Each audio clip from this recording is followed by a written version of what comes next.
All right. Hi, everybody. So, this is Ebony Love, and I am here with you live to talk about Outlander. And I am hoping that you guys can see me and you can hear me. So, while we're broadcasting on YouTube, I wanted to mention that there is a chat. There's a little live chat box. And so if you want to chat with me, you can just post your comment in the little chat window over on YouTube. Also, if you want to post on Facebook in our Facebook group, that works too. And so great. I think what am I trying to figure out? Oh gosh. Use a keyframe. Sorry, there's a. I love technology. I really do. So I'm getting a little message that says my video has bad settings, and so there's going to be some buffering. So I apologize if there is if this slows down or there's some little breaks in the broadcast. But anyway, we're talking about chat. So if you want to chat, there's a little chat window, and you can. I can actually pop out the chat and see it at the same time as I'm broadcasting. So that's great too. So I'm assuming, I think you can see me and hear me because I think, Sarah, our fun little helper today has joined us again this early Saturday morning. I got up early enough and made myself some tea. So, so I'll have a little sip of that. While it's still warm, I have this giant mug. I need lots of tea in the morning. So welcome to the week 3 of the Outlander quilt-along. It's a mystery quilt-along, and we revealed the third block on Wednesday. And so I saw a few people had gotten those finished, and people are feeling really good about staying caught up. That happiness ends this week. No, I'm just kidding. Oh gosh, I hope I didn't just scare somebody. But no, you're still good.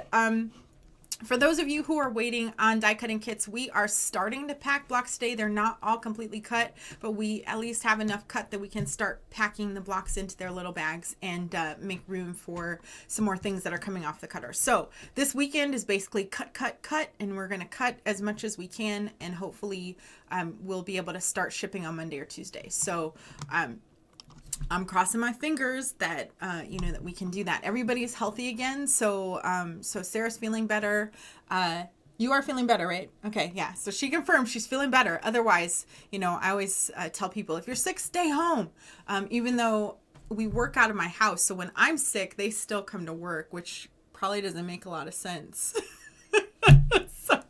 So we'll have to change that. But the idea is that we don't want to, we work in such close quarters that you don't want to just keep passing illness around to each other. So Sarah's feeling better, and she's here to help us out today. We actually went on a wild goose chase search for my Tri-Rex ruler, and we can't find it. So, and I know I'm not the only person that this happens to. You put something down. Oh, look, I'm still wearing my iPhone cable. You put something down and it disappears. Like, I know that I put it in a safe place, and I purposely put it in a really safe place because I said, don't lose this, because you need to keep track of it, because you're going to need to do a webinar on this soon. So put it in a safe place, and I don't know where that is. So it's a good thing that I had a couple more in stock. So I'm going to open a new one. And I know as soon as I break the seal on this ruler, we're going to find that ruler. It actually has a home. Don't ask me why I put it in a special safe place when there is an entire ruler wall downstairs in the studio where all the rulers are supposed to go. So it has a little hook that's supposed to hang on. Don't ask me why it's not there. I don't know where it is. So I'm going to just, I'm not going to pause exactly, but I am going to pop over and see who has popped in to say hello. So Bree is here. Hi, Bree. So Bree says, you make me laugh. I love your videos. I can see and hear you. Thanks for that confirmation. I love doing these little live things because I think the live webinars, I don't know, we're unscripted. We're completely unscripted. I have a little bit of a, I made a bulleted list of the stuff that I want to show today, but this is just, me. And yes, I'm not in the messy studio. I'm in like the groomed and always perfect video recording studio. But, I'm still, here with my, messy little hair, and I did manage to get dressed this morning. So that was a good thing. So I don't show you everything. I guess technically it's live, it's unscripted, but it's not unprepared for. Let's put it that way. Because if I were really going to be unprepared, I'd have my hair up in a bun, and I'd still be in my jammies, and I wouldn't have tea. So preparation is important. All right. So, Mary is here from Katy, Texas. Hi, Mary. And she got her prize. So Mary was, if you guys remember from the very first webinar, we gave away one of our ideal scene gauges and guide set. So we had, where's the camera? The camera's up here. So we gave away one of these, and I think there was also another piece to it. I don't know where I put it. But there's a curved, there's a piece for curved piecing, and I don't know where I put it. It's a 3 guide set. So Mary won that in our giveaway, and I forgot to do a giveaway last week. What did I do that for? Well, we'll just have to do a giveaway this week. I think I have a oh gosh, what was it? The So Very Smooth people sent us a jar of the, oh gosh, why can't I remember what it's called? It's the polish. Yes, do you know where it is? In the giveaway. Yes. So there's a whole container of giveaway stuff. So Sarah's going to go and grab that. So if you have a So Steady table, that's those like clear acrylic tables that fits around your sewing machine. There's a polish that the So Very Smooth company makes, and they sent me a little jar of polish to give away. Now, I don't know if these tables, they get scratched and all of this. And I'm a skeptical person by nature. I don't do a lot of gimmicky stuff. But they sent me this, they gave me this jar of polish, and I took it home, and I was trying to quilt and I don't do this very often either. I was trying to quilt on my domestic, and I was getting a lot of resistance. And, I said, you know what? Things need to be clean. So why not try this polish? And I polished it, and oh my gosh, you guys, this polish is so awesome. So I have a jar that they sent me, an extra jar when they sent my last shipment of seam gauges. So yeah, here we go. So there's this, it comes in this cute little purple velvet bag. And even though I don't like purple, I will still call it a cute purple bag because, we like little containers to put stuff in. And so this is the little container of polish. And so when you open this up, it's green. It's green, and it's a little goopy, but you take that polish. So I'm going to close that up before I make a mess. Close so I don't make a mess. Okay, I already made a mess. There, I made a mess. I found a Kleenex. So I got the polish. So we'll try not to keep, I'll just keep the jar closed, and then oh, there we go. Duh. See, I squirted. I squirted. Never mind. Okay. So this is table polish. See, we're prepared but unscripted. So we've got this polish, and basically they send you, there's little instructions here. So you take this microfiber cloth, and you put a little bit of water on it, and then you put it in the polish, and then you rub it on the table. We're good. Yeah, I found a Kleenex. Thank you. See, she went and ran for a Kleenex. So you put a little bit of water, you add to the polish, and then you kind of buff the table, and it's kind of like, I don't want to call it a wax because I don't know that it really is a wax, but it's kind of like if you're waxing, you get like a little film, and then you take this cloth, and see, it's purple too, and so this is like a little piece of flannel, and then you buff it out, and then it's like really smooth. So we're gonna do that as a little giveaway today. So I'll just look and see, when you finish, like who's commented, and we'll pick a comment. We'll pick a winner from the comments. So, and then I think what we'll do is find a plastic bag for this. So when we mail it, it's like, It got a little bit is lost because I squirted it, but we'll try to make sure that this doesn't make a mess for you when we mail it to wherever we're mailing it to. So we'll pass that back to Sarah. See how great it is to have a sidekick? Everybody needs a sidekick for a show. Here, I'm going to even hand you that goopy towel. Yeah, have fun. All right, so Pam is here. Hi, Pam. Trina's with us from Minnesota. Hello. Hey, Andrew. Hi, Andrew. Andrew's on. Let's see. And Pam, and then Trina says, cool, I would love the polish. So, awesome. All right, so I'm going to pop over to our Facebook group and see if anybody in the Facebook group has gotten up this morning. And it looks like, well, Pam has joined us, but Pam made a little comment, and she says Pam is on the way, so Pam made it. So Pam is here with us. Great. Linda's here. Hi, Linda. I love saying hello to everybody. It's so great. All right, so this morning, if you missed the block revealer, you haven't looked at it, I'm going to do a little spoiler and show it to you. So it's a pretty simple block. So here is the block. And that's what it looks like. So it's 4 triangles and a square and then a big square at the end. So this should finish at it's 3.5 inches by 15.5 inches unfinished. But when we stitch this into the quilt, it'll be a 3 by 15. So it's an unusual shape for a block. But what I promised everyone last year is that when I did the next class that I would I would break up the blocks a little more so that it's not as hectic. So we did that. Now I will say, that there are a couple of weeks that are a little heavier than others, but that's just, that's the way that it worked out. But we do have a bye week that's inserted. And if you're not sure what a bye week is, it's this term that I got from football because I watch football, but I only watch football when the Broncos are playing. Go Broncos, yeah. So, well, that's not exactly true, but I don't have regular television anymore, so it's a little harder to get live games. So I really just try to pay attention to it when the Broncos are playing, and they're not in the Super Bowl, so who cares? Go Falcons or Patriots. I don't like the Patriots actually. Yeah, I'm sorry.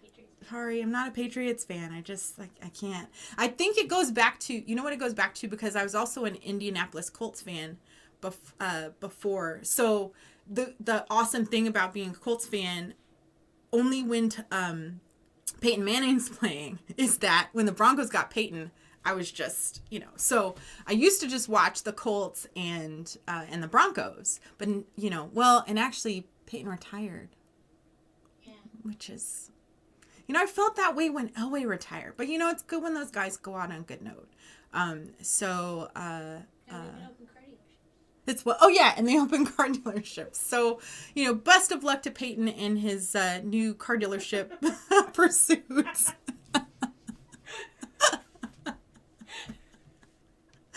Oh my gosh, we're so silly over here. All right, so Teresa says, "Are you doing Anna Green Gables?" I am. I will do Anna Green Gables. I will. I will.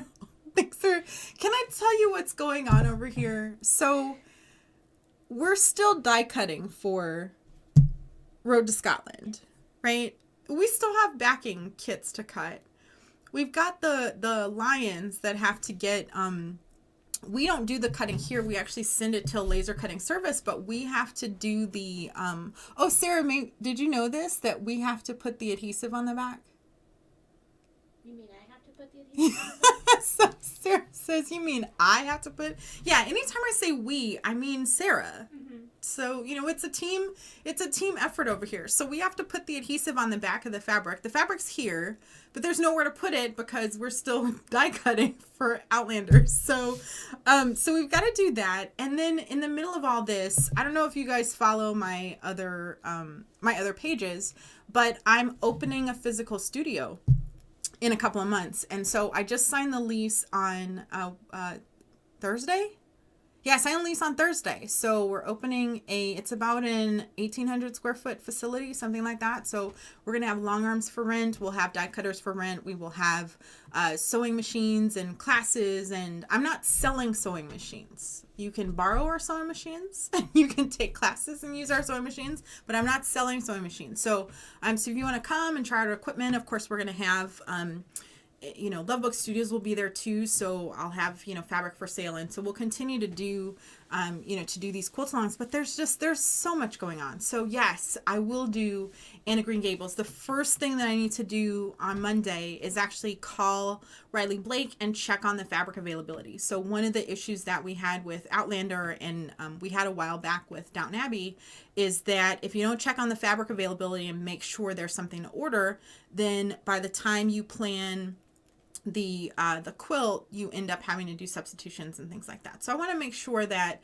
before I put the Anna Green Gables out for pre-order, that I can actually get the fabric. So that's the answer on Anne. But some of this has to clear out just a little bit. I think I need brain space.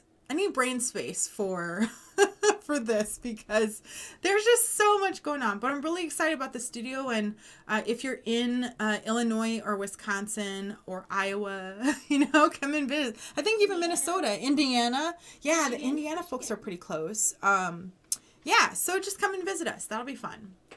So speaking of Minnesota, Tammy's here. She's joined us. Hello.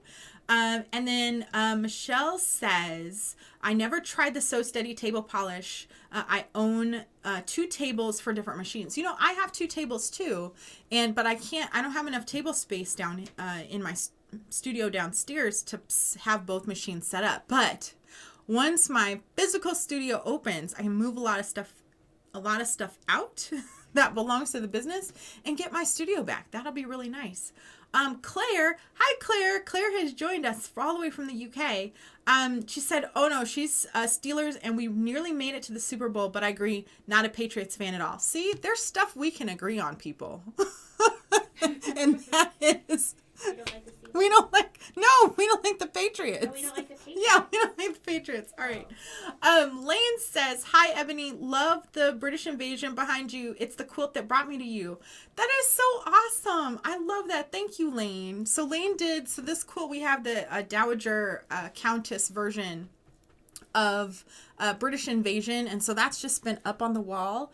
I can't hang I probably should put Laura up there, but I have to quilt Laura. Can I share that secret with you guys that my dear Laura quilt still is not quilted? What was that, a year ago?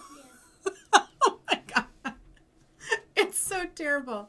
All right, Lauren's here. Hi, Lauren. Good morning. She says, my sister and I are listening to you on the road while on a quilt shop hop in Texas. Oh, that is so awesome. It sounds fun. It sounds fun. We're on a shop hop. We're on a shop hop. We're on a shop hop. It's like we're on a shop hop with you. So that's really awesome. Barbecue. Yes, they are in Texas. Get good barbecue.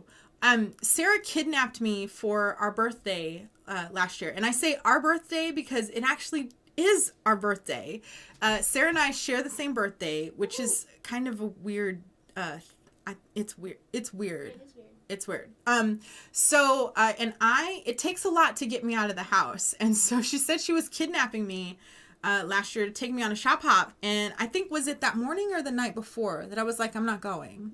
It was for a few days. Actually, you came up with every excuse. Oh, for a few days. I had a ton of excuses about why I couldn't go on the shop hop. I mean, it's a day. And we're going to, did we go to Wisconsin? No. I don't even know where we went. She took me just all over the place. But and then we stopped for lunch and had barbecue. And that was good because they had sweet potato fries and I love sweet potato fries. So make sure, since you are in Texas, you get some barbecue for lunch because that should be fun. So awesome. Pam says, I'm not a football fan, but my husband is cheering for the Falcons here in Fort Collins. See, so we got some Denver folks. Well, I mean, you're Fort Collins, but you're in Colorado. So it's like you're from Denver. So, and therefore you must be a Broncos fan. And any Broncos fan is not a Patriots fan. And so we're all rooting for the Falcons. All right. All right, you guys. Let's, I've had fun just, chit-chatting. But I probably should do a little bit, just tiny little bit of techniques and tips here. So we're going to talk about the, sorry I keep turning around, but I have stuff behind me. Oh, let me take sorry, I need a little sip of tea. I'll try not to slurp and make loud swallowing noises. But we're going to work with the Trirex tool, and there's actually a couple of things. So I think on the list I had, let's talk about the Trirex tool. There's also a template that I want to talk to you guys about. Because if you didn't get this Trirex ruler, then you need to work with the paper template. Or, and if you didn't have the Trirex ruler, but you have some other tool, like a die cutter, you guys, that's why I like my die cutter for triangles. So that's an option. So here I'm opening this new tool, and I know the universe is going to find my other ruler. So we're probably going to end up putting this into an orphan adoption at some point, because I don't need two triangle rulers. All right, so this is a Trirex ruler, and it still has the sticky off the package. So I'm going to hand one of these to Sarah, because I need help getting the sticky stuff off. I think I have to just hand her both and then just do a little song and dance. So while Sarah's getting the sticky off of our new rulers, let's change tactics and talk about the paper templates. So, all right, I'm going to swap cameras here. I've got the overhead camera on today. I love technology. I know sometimes it gives me fits, but technology is good. We love technology. Oh, look, and while I just checked, so Sharon overslept a little bit, but you didn't miss much. We've just been chit-chatting here a little bit. So let me see. I need to swap cameras, so let's go to, I'm going to have to stand up too, so let's not knock the chair over. And come on, camera, where's your button?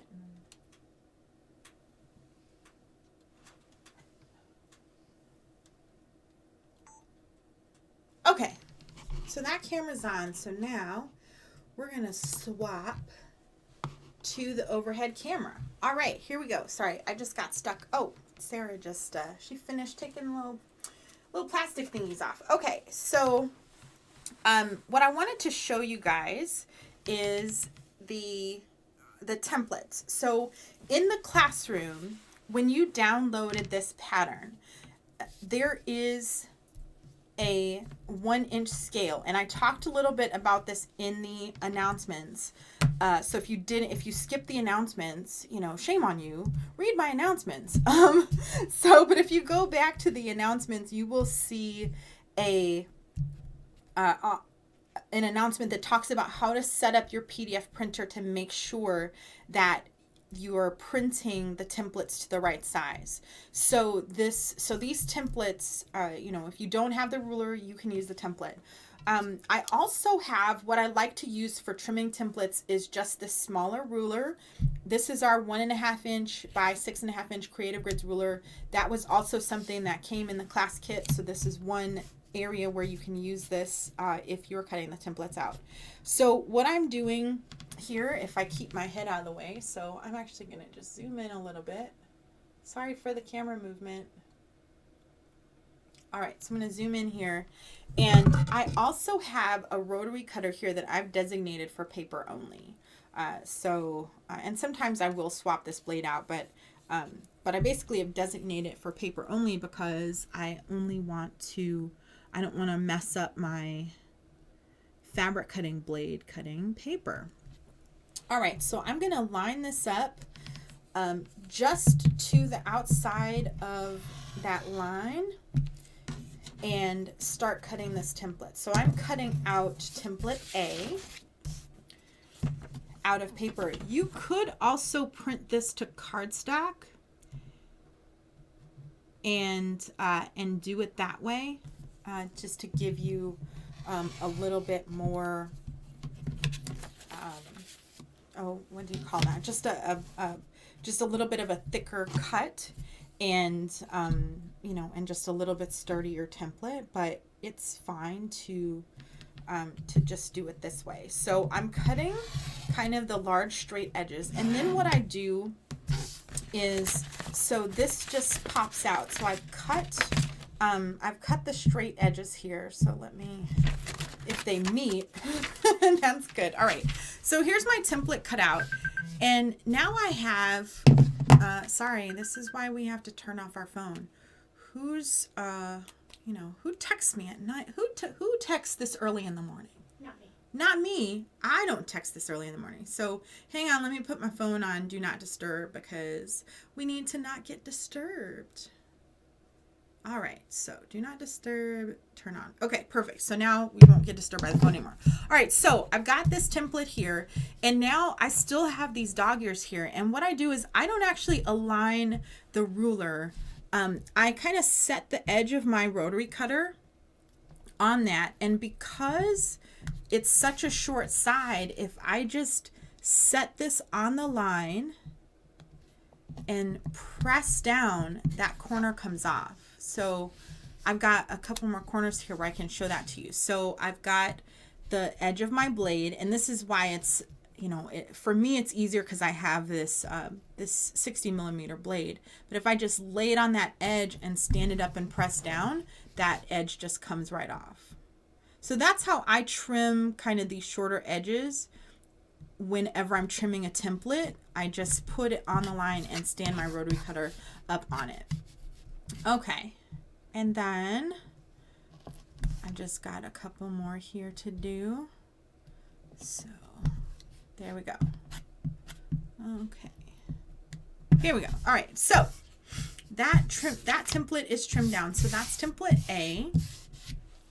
And then template B, we're gonna do the same thing. So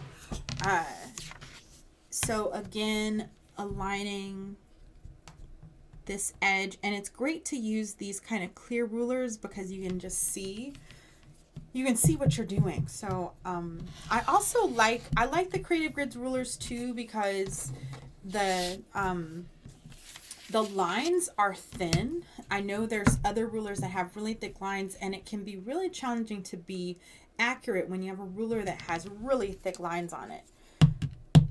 So and also if you don't want to ruin your printed copy of the pattern, you can always print another copy to get these templates out. But there was room on the pattern to put the templates on this page, and so that's what we did, because that is what Linda does. She writes very efficient patterns, and I don't know what I would do without her. Actually, I do. We wouldn't have patterns. I wouldn't be a pattern writer at all if it weren't for Linda. So I am very thankful that Linda helps me with the pattern writing. All right, so here we go. So we just have a couple of edges to trim down here. So this is my little trimming technique.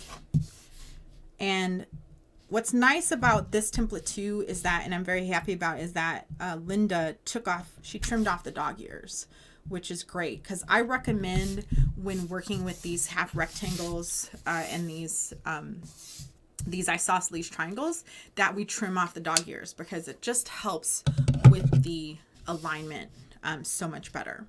So whether you are working with the templates or the rulers, you are going to work with 3.5 inch cut strips. Okay, so I have magically prepared 3.5 inch cut strips, and the key about these templates, and actually maybe this isn't, I don't think this is quite tall enough. So it leaves a little bit of the dog ears off. Okay, it is a 3.5 inch cut strip. I think that's what the instructions say. Yeah. So, the one thing that I did say was check your gauge and make sure that it is 1 inch. So that is something to do. The 1 inch scale. Okay, it is 1 inch. It's a little bit taller. So we're fine. We'll live. It's just a dog ear. All right, so the way that this shape works is that, and I'm just going to put this fabric into our image here. So what you need is template A, and how we can cut template A is very simple. So, we align it here and we have to cut off these two sides. And then when we get this angle, we can flip this around and cut it that way and get a really nice nesting. The trick to template B is that template B is non-symmetrical. So we actually need a left side and a right side. So in the case of using this template, you either need to cut with the template. If you're cutting, say, through one layer of fabric, you're going to cut template B right side up and then another one right side down. Because actually, if you did this, if you rotated this, you're actually getting the same shape. So if I rotated this to do nesting, I'm not getting the mirror of template B. I'm getting actually the same template B. So this rotating thing doesn't work with template B, because to get the right side, you need it to be the opposite. So hopefully that's clear. So how I kind of take care of that is just by cutting through two layers at once. So when I'm working with the templates, what you want to try to do is, one, not trim off the edges of your template and try to keep it aligned. So what I would do is, if I were cutting this, is I would put my two layers together and lay the template down. And some people, I think, have, they actually tape their template to the back of the ruler so they can use this. But what I do is I just lay the ruler down on top of the template and just make sure that I'm not cutting off, make sure that I'm not cutting off the edge. And then I need my fabric rotary cutter. And this is where I don't have this up here because I don't have a turntable small enough, but there's this new turntable, what do you call that? There's a new turntable rotary mat that turns. And so ideally, when you are working with paper templates like this, you want a mat that rotates. See, this is what you want to try to avoid, is trimming off the edges of your template. And so that's a very narrow sliver, but over time, if you keep slicing off the edge of your template, what's going to happen is your pieces won't be as accurate.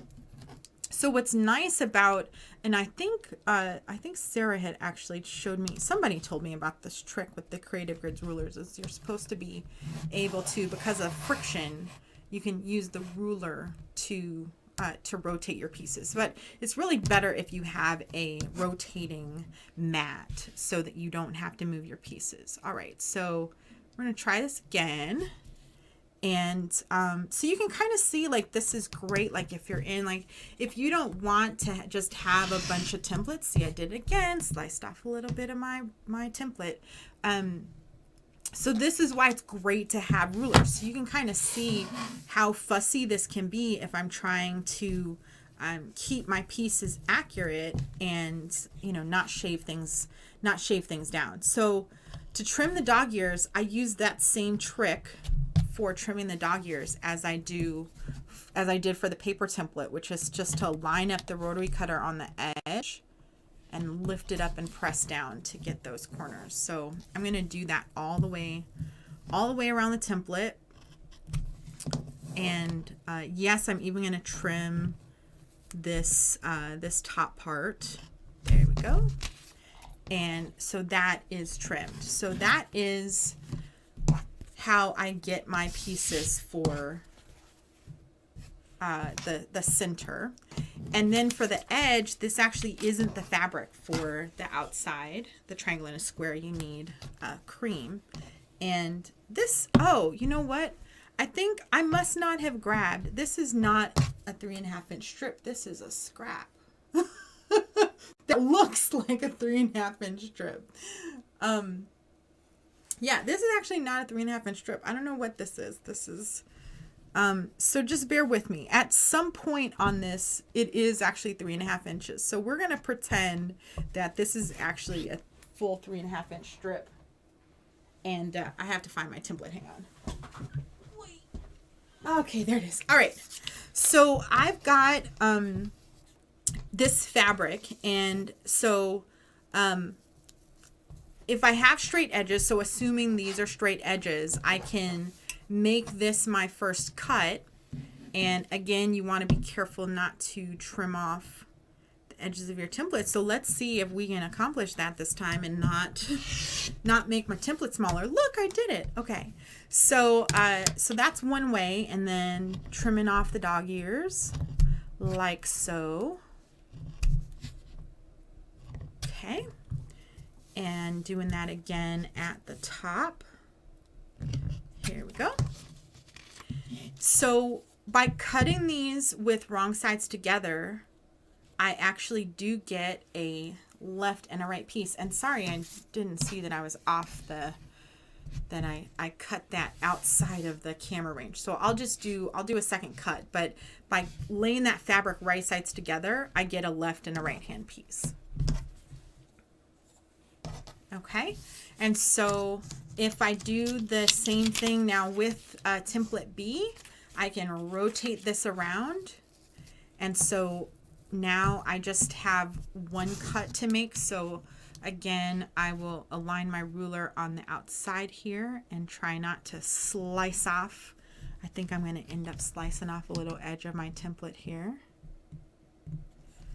They also make template plastic that you can use, but the issue with the template plastic is that you have to, you still have to trace the template pieces. And so, you know, every step that you take to sort of translate this template into a different medium is, you know, is sacrificing a little bit of the accuracy. So, you know, so die cutting's the best. If you don't have a die cutter, having the ruler is another great option. Did I do that again and cut off the, did I cut off outside of the camera again? I get so excited. All right, I'm just going to check the comments here and see how we're doing. So here's, you know, here's my second set of triangles there. So I have a left piece and a right piece. Okay, so let's see.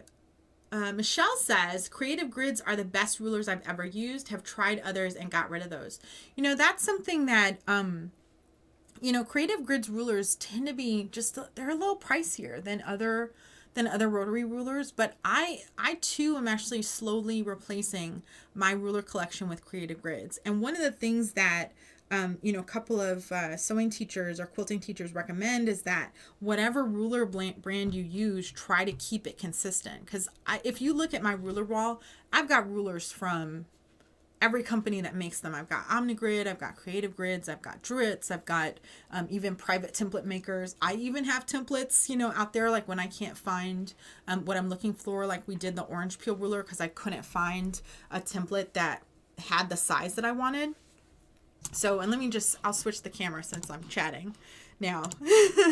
So I've even had that where, you know, if I can't find a ruler that I'm looking for, I'll either have, well, typically what I do is I have a die made. But if I'm having a die made and I know people won't be able to do the same thing, then I'll have an acrylic template made, which is what I did with the Dear Laura template. You know, so you end up with all of these. And I think for the specialty shapes like orange peel, like it's fine to have an off-brand, you know, ruler because it's a specialty shape. But when you're talking about your square rulers and your rectangular rulers, there is a difference. Like if you, you know, even with the line thickness, like, you know, if I look at this ruler, the 1-inch lines are thicker than the 1/8 inch lines. And the 1/4 inch lines aren't as thick as the 1-inch lines, but they're thicker than the 1/8 inch marks. And so all of that thickness, you don't know where to put your fabric because, you know, where is the actual inch mark if you have a line that's too thick. And so what's nice about the Creative Grids rulers is that all of their lines have the same thickness. They just differentiate it with the color. They use black and white, which is pretty easy to see. The one thing that does bug me a little bit about some of the Creative Grids rulers is the numbers are so big. So, you know, so it's like they make the numbers big for visibility, but sometimes you need that spot where the number is to check for the alignment and you can't because the number's in the way. So, you know, so not everything's perfect, but so we all have our different ways. But so that's the template cutting method. And then Pam says Martelli has a great turntable. So I've seen a couple of turntables out there. I have one that's square, but I saw one, I can't remember who made it, but I saw one that was round. And I was like, oh, that's so great. And it's just, I think it's about this big, and it's round. And so it's, it's perfect. So I might have to get one of those for, for this space. So Claire says, oh, I doubled the layers so I didn't have to cut so much. It's fine to double the layers. I actually, I rarely cut in a single layer unless I just don't need that many pieces. But cutting in double layers is fine. And it's actually a great way to get mirrored pieces without, having to remember to flip over the template. Let's see. And then Trina says, I love the idea of taping it to the ruler. Yeah, if you tape it to the ruler, then it's it's not, it's not going to move on you. So, I haven't ever, taped a template to the ruler, but it's certainly something that I've seen people do. And Michelle says, yeah, she agreed that the Martelli has a great turntable. She loved her Martelli one so much that she sold the Olfa ones that don't work. So yeah, let's pawn off the stuff that doesn't work on other people. No, I'm kidding. So no, sometimes I'll do that. Like I had if you have something, I had a Curvemaster foot once. And so many people raved about this Curvemaster foot that I had to get one. And I got it. And my machine hated that foot. Because the way that it was sized, and where my feed dogs were positioned, it was really just wrong. And so the Curvemaster foot did not work on the machine that I was using it on. And that's how I kind of came to develop my own technique for curved piecing, because I needed to, I was just frustrated with the tools that were out there. But I sold that foot to someone else and she loved it. So there's stuff that which is why I like doing my orphan adoptions, my UFO orphan adoptions, and just the stuff that sits around, because I try stuff and sometimes it doesn't work for me, and it doesn't mean that it doesn't work for someone else. So it's great if you have stuff that you've tried and you don't like, give it to someone else, because they could use it and be fine with it. My tea is getting cold. All right, so the next thing that I wanted to talk about was actually using the actual rulers, which I have misplaced again. Okay, here we go. Here they are. Sorry, I have misplaced them again, but I found them. Sarah took all the gummy stuff off of them, and so now we have it. All right, so let me get the table cleared off here a little bit. And yeah, Sarah's gonna nuke my tea. I love having a sidekick. All right, you guys, so let's check out this, the Tri-Rex tool. And so I'm just gonna switch the camera to this guy. Okay, but I have to move my hand. And I'm just gonna zoom out a little bit because, because these rulers are a little bit bigger. So you can kind of see, more of my table now. So the Tri-Rex tool comes in two pieces. So there's the triangle part of the ruler, which is this guy. So Darlene Zimmerman and Joy Hoffman are the folks who came up with this ruler. So no, it's not a Creative Grids ruler, but I didn't see anything from Creative Grids that matched the Tri-Rex tool. So that's why I ordered this one. And if I'm not mistaken, no, I am mistaken. I was thinking that Easy Angle was the same company, but it's not. That's the isosceles part. And then there's a matching rectangle tool. So this is a half rectangle tool. So that's why this is called the Tri-Rex tool. And so this part of the tool does that half rectangle. And again, it's sized from 1 inch finished all the way up to 6 inches finished. And basically how this works is you can work from strips. And so because of the trimming the dog ears, you can work from strip sizes that make sense. So if you were working with a half rectangle, I don't even know I haven't done the math on the half rectangles, but I don't even remember if it's still 7/8 of an inch seam allowance if you're working with half rectangles as you do with half square triangles. But the math is really weird, and aligning them is really weird because of how they're shaped.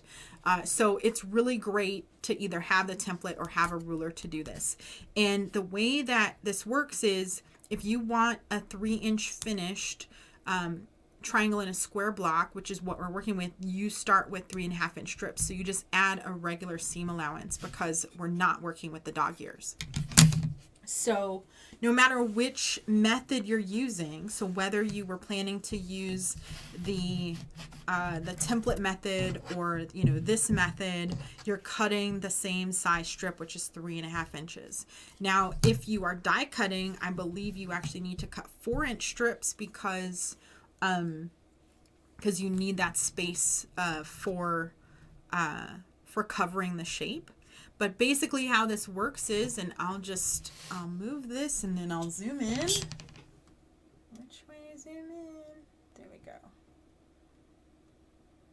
All right, so how this works is, again, just like we did with the template, is you have this 3.5-inch strip and you align the bottom, the 3.5-inch mark, so there's an arrow, so that's aligned with the bottom of your strip. And then if you had a straight edge, you would, you know, of course, cut off that piece, but we had already cut off that piece. So you just align that and, you know, and then you make the cut. And then for your next cut, you rotate the template and do the same thing. You're aligning now this arrow with the top of the strip and aligning that left side and cutting that off. And this way I'm not worried about trimming off, because I can't trim off the edge of my template. Well, I could, but we're not going to go there. So that's what's nice about this, having the acrylic template, is that you don't worry about trimming off the edge of your template, and, you know, it's going to be accurate every time. And this template deals with the dog ears, which is really nice. So it deals with the dog ear at the top, not the one at the bottom. What I have done also in the past is, you know, if I want to make sure that I get the dog ears, you know, I have taken, you know, templates and just, you know, trimmed back the dog ears. But so you could do that, but you can leave it like this and you'll be fine. So the next one, and remember this, you know, this one isn't quite 3.5, because don't ask me what strip I grabbed. I think it looked, I eyeballed it.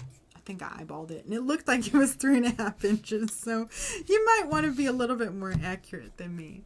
All right, so with this guy, you're working with strips with right sides together again, because, I'm sorry, wrong sides together, because I want to cut both the left and the right hand side at the same time. So I'm aligning this edge with the straight edge, the bottom with the 3.5-inch mark, which you could see if I would actually be in the camera view. So left edge is straight, arrow pointing to the bottom, and we're going to align this and make this cut. And then one thing you want to make sure of is there's a little corner at the top of this template that you want to make sure that you trim off too. So we're going to trim off that dog ear. So there's a little bit of a corner there. So it's not a perfect straight edge. There's a little bit of the corner missing that you want to trim off. So that's how that works. And then if you have the ruler, there's actually instructions for this. So, you know, keep these instructions, but there's instructions in English, French, and Spanish to show you how to use the rulers. So when you are stitching this, so if I find one guy, so, you know, so here are my two,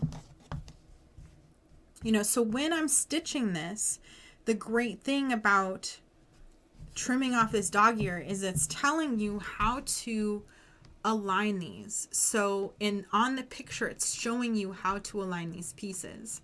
And so you're aligning this so that when you stitch this, you're seeing a little bit of this edge peeking, and on the top, this one peeks out a little bit. But the reason we trimmed off this corner is so that we knew how to align this. If you leave the triangles with the dog ears, so I'm just gonna flip this around, and well, not so much with this one because it's not as tall, but if you were working with, like, let's say you had 3 7/8 inch, it's a little bit harder when you have those odd size pieces. It's a little bit harder to figure out where to align because you really don't know. It's, you know, it's a crapshoot with that. So I like templates that actually show you where to trim off the dog ears because that shows you the alignment.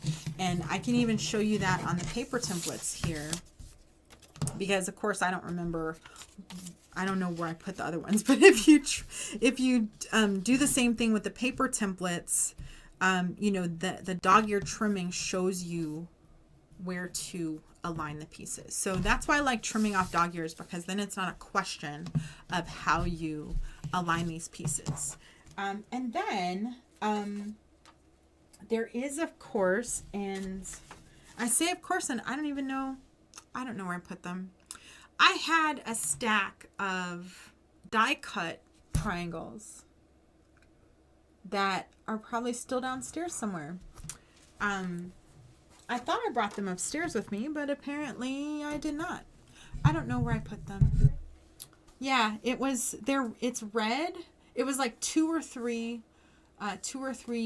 red triangles, red isosceles triangles, and then like a stack of like 16 half rectangles. All right, so Sarah's gonna run in search of those, and then we'll talk about sewing.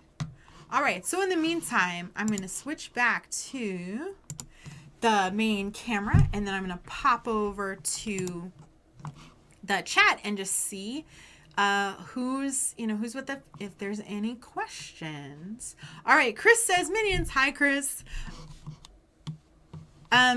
So Sharon was saying there's something. Hey, she found him. So Sharon was saying there's something wrong with the broadcast. Yeah, sometimes the buffering. I'll have to just check the settings again. Hopefully the now I have to pop over to YouTube and just make sure we're still on. Yeah, we're still on. Okay, perfect.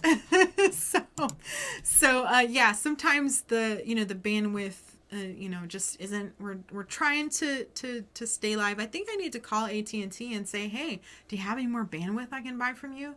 Because that's how things are these days. You have to buy internet service and buy speed. Okay, so Brooke says, hi, Ebony. I woke up early enough to catch you live for a few minutes. Yay. Hi, Brooke. Claire says, maybe these templates are something I need to invest in. Do we need very many for this quilt? So I typically don't share when you're using templates and when you're not. I will say that in Road to Scotland, this is the block where this Tri-Rex tool is used. And I think we're making 4 blocks. So you need 32 half rectangles and 16 of the isosceles.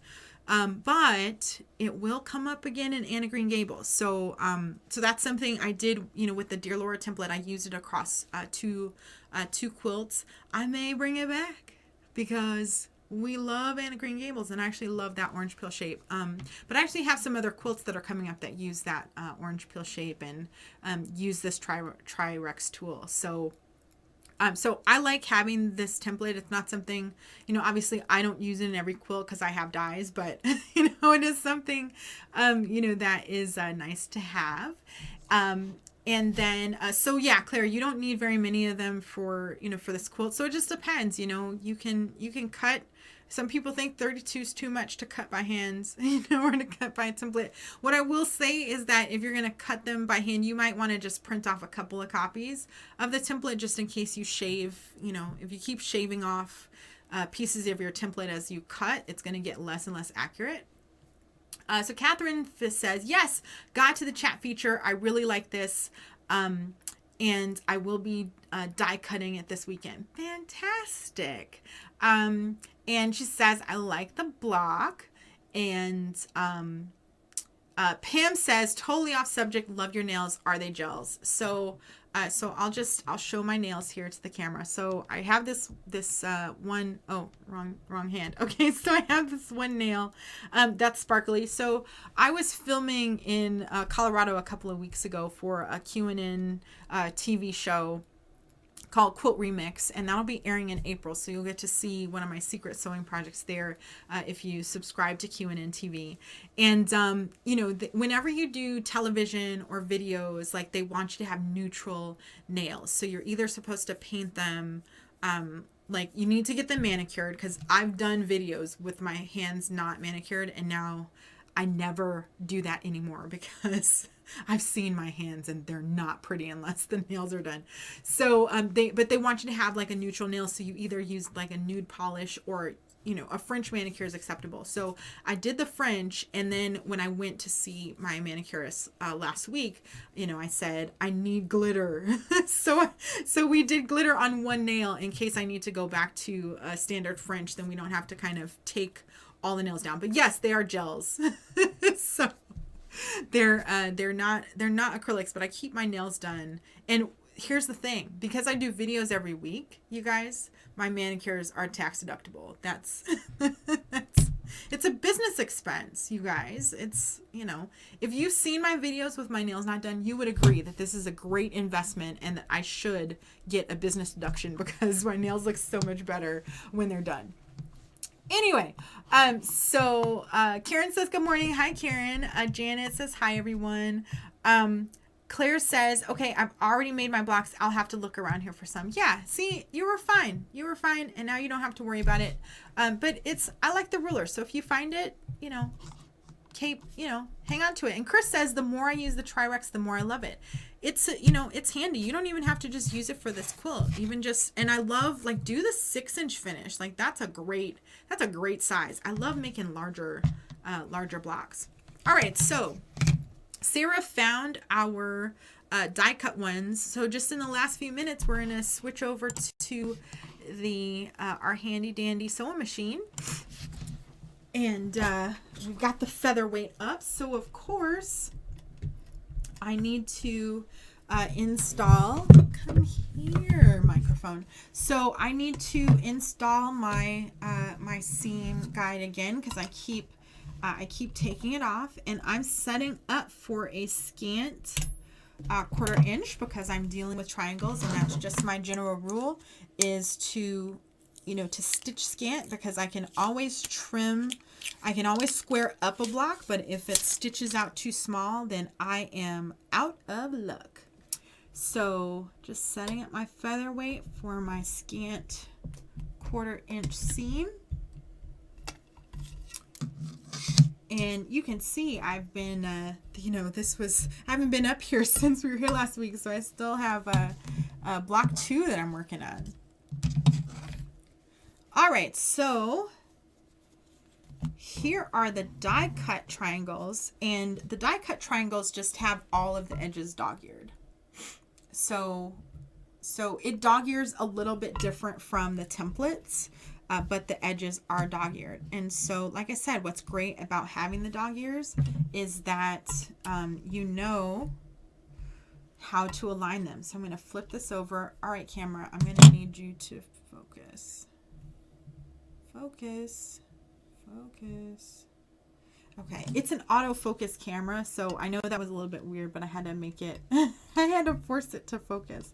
All right, so with this guy, with the dog ears trimmed off the way that they are, this is how that gets aligned. And so, so it's a different dog ear trimming, but it accomplishes the same thing, is that you're trying to get the, shapes to align in the right spot. And if you've ever tried to do even a diamond, diamonds are hard to align if you don't have the dog ears trimmed. So it's just like that. Tumblers, anything with an angled shape, if you don't have the dog ears trimmed, can give you trouble. So that's one side. Oh, you guys, I didn't actually have the iron turned on, so let me turn that on. And I'm going to need my pressing station here in a minute, so bear with me while I bring in my little pressing. pressing station. Here we go. All right. So we'll do another triangle here. And we'll work with the same size. So it's always a good idea to just check and make sure you're working with, you know, either the left or the right side, so you make sure that you have the correct side facing. Okay. So here we go. I'm also wearing slippers because the floors are really cold up here. We have to turn the heat off so you don't hear the heater going while we're filming, so it gets a little chilly up here, like my hands are really freezing. All right, so we've got that stitched. So now we're going to come over and press. So I got my pressing station set up here. All right, so I've got my little strip stick here, and I've got the piece that I just stitched. The iron is warming up. So on this block, I just press this with the seams open, and that is helpful. So I always press to set the seam first. It's something that's just left over from garment construction, and I can't stop it. So that's what I do. All right, and this little iron, it heats up really fast. So that's my first side. And now I need to stitch the second side. So I need to locate the left side triangle. So there's my left side triangle, so I can stitch it. And again, you can see lining up my dog ears, and the top is angled to match that, and the bottom is angled too. So that's really great. So flipping over to my sewing camera. Here we go. So we're just gonna stitch this side. So we'll get this one done, and then I'll show you the pressing for this one. So I'm not gonna stitch that second one. We'll just get my little spider in here and cut this down and cut those apart, and back to our pressing station to press this side. Okay, so setting the seam and then pressing open.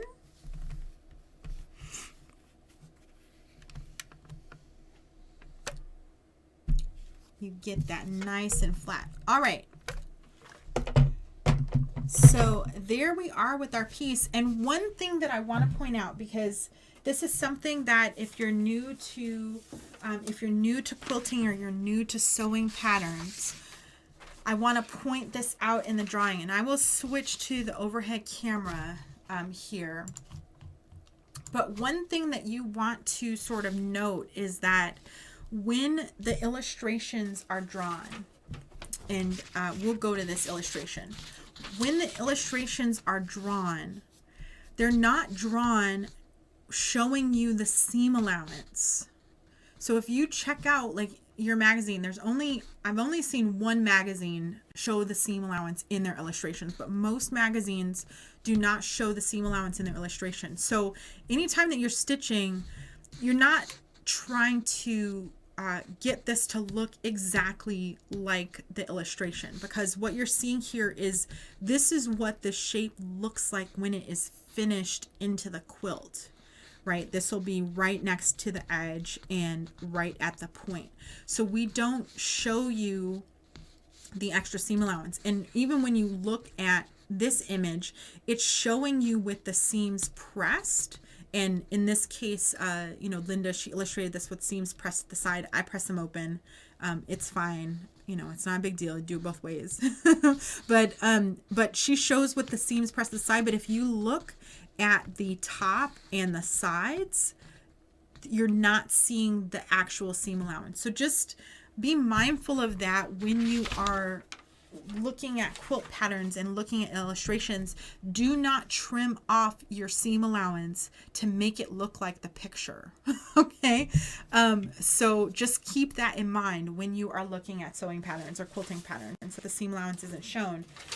And when you get to the final block, you know, this block drawing is showing you what this looks like once it's, you know, when it's going to be stitched into the quilt. So just keep that in mind as we go along. It's something that I think I need to add that to the preparation guide. Sarah, can you make a note of that? Because I always forget adding that to the prep guide. But we'll put that into the prep guide for next time, so that, you know, people who are new to sewing and quilting patterns just kind of recognize that we don't show the seam allowances in the block illustration. So don't trim your blocks down, but do make sure that they finish at 3.5 inches as you go. So that block, you know, this block might need a little bit of trimming, and we can check it with a ruler, because I know it wasn't perfect, but so this block could probably use a little bit of squaring up. So I can see here that I'm fine here and here, and my triangle along the bottom just needs, oh, you can't see that. And for you to see that, I actually have to show you from the camera. So when I line this up, I can see that, you know, on the left side and the right side, I'm fine, but the top and the bottom could use a little bit of trimming to square that up nicely. So, so that's what I would do is, and this is why I stitch with a scant seam allowance. Yes, you want your cutting to be accurate. Yes, you want your stitching to be accurate. But if I can use that scant seam allowance to my advantage, to say if I stitch a little bit scant and my piece comes out a little bit oversized, and this isn't a lot. If I trim this, if I trim the top of this, you'll see, you know, that it's not a lot. You know, that's how much came off, but that little bit of wiggle room is what's going to help me maintain the accuracy of my quilt over the long haul.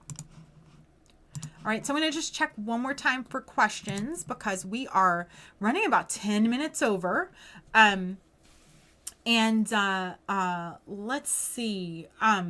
So Pam says, oh, and rightly so, manicures are necessary. Yep, love the manicures.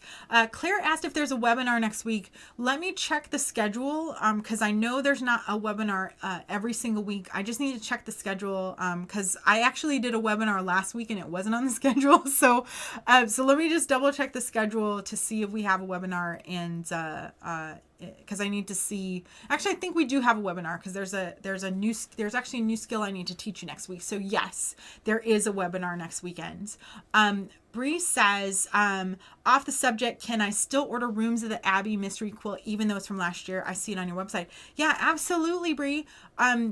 For Rooms of the Abbey, we actually had two options there. We did the PDF only option and the option with the video. So there were a bunch of videos that we pre-recorded, and I think there were also webinars that we did. So if you do the video option, that gives you the, you know, webinars kind of like this, so you can watch the replay in the videos. There's photo tutorials. So the only difference is that we're not in there you know, live. It's just, it's all there, so you work at your own pace. But of course, if you have questions, there's our Facebook group, and people are still working on the Rooms of the Abbey. Somebody posted their marigold quilt that they just finished. If you're looking for a kit, that might be a little bit more challenging. I know we do still have Down Abbey fabric available, but we're still cutting for Outlander, so that's kind of our focus right now. So if you need a kit, it would be a few weeks before we could probably get to you to figure out what we could cut. You know, and also we're packing for the whole studio move thing, and so that's going on. So but if you don't need a kit and you just want to take the class, it is there. Have fun, and if you have questions, just post them. There's the classroom forum is there, the in our Facebook group, people are there to help you. So Trina said, what is the foam thing you're using to do the scant stitching? So the foam is there's not foam for the scant stitching. It's actually, this is called the Ideal Seam Guide, and it comes with the Ideal Seam gauge, and I need to put that up on the website. Didn't I say I was going to put that on the website last week? I will do that. Oh, you know what? We were having trouble with the website last week. But I'll put that on the website today.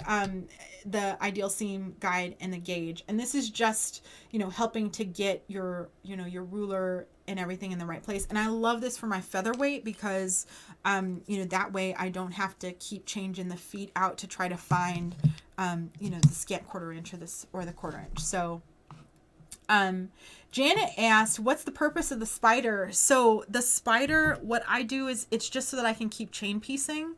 Cause I don't like, especially on my featherweight, you have to leave thread tails and you have to hang on to the thread tails, because if you don't hang on to the thread tails, it is such a mess. And I don't want to deal with the mess on my featherweight. So instead of leaving a long thread tail, if I have it stitched into something, then when I go to chain piece, I can just bump up the next piece next to it. And it's kind of holding my thread tails for me.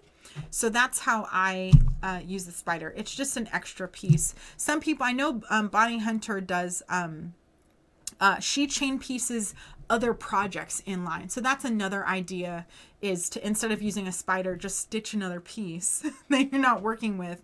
And then over time you have like extra pieces built up. But yeah, so, and then I think, Pam and Claire are having some sort of conversation going on, because Claire's in Rome next weekend. So I don't feel a bit sorry for you. Have a blast. So I think that's it. If you continue to have questions, post them in the Facebook group or post them in the forum. Since this is on YouTube, what's going to happen is I've actually already prepared the classroom for the replay. So that's one nice thing about putting this on Facebook, is that I don't have to do an extra step to try to get the video posted. So if you aren't able to watch this, well, I'm telling you guys and you're here live, but I'm really talking to the people who are watching the replay, which they won't hear this note until the end of the video. So it's mute. It's moot, not mute. Oh my God. Moot. All right. So anyway, my tea is probably really cold again, but if you need to watch the replay, it is already set for you in the classroom. YouTube might need like 30 minutes or something to finish processing the video or whatever it is that they do. But as soon as we in this connection, this video will not be available on YouTube. So you'll only be able to watch it in the classroom if you're signed up for Outlander. So if you do want to rewatch it and you're not signed up for our Outlander mystery, you can go to lovebugstudios.com, click on classes and events in the left-hand column, and you'll see Road to Scotland there. So sign up and join us. So thanks everybody. It's always great to have a chat with you. Thanks, Chris. So Chris says it's always fun to see you. I love doing this stuff with you guys. It's a great start to my Saturday morning. And now we all get to enjoy the rest of the weekend. So if you haven't worked on block 3 yet, now's your chance. We're going to go cut and you guys do some sewing, and we'll meet back next week. All right. Bye, everybody.